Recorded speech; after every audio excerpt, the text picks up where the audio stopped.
How to recover deleted WhatsApp call history.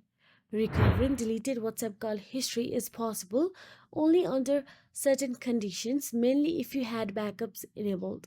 So here is a simple guide. First of all, open the WhatsApp app on your mobile device and make sure that you are logged into your WhatsApp account.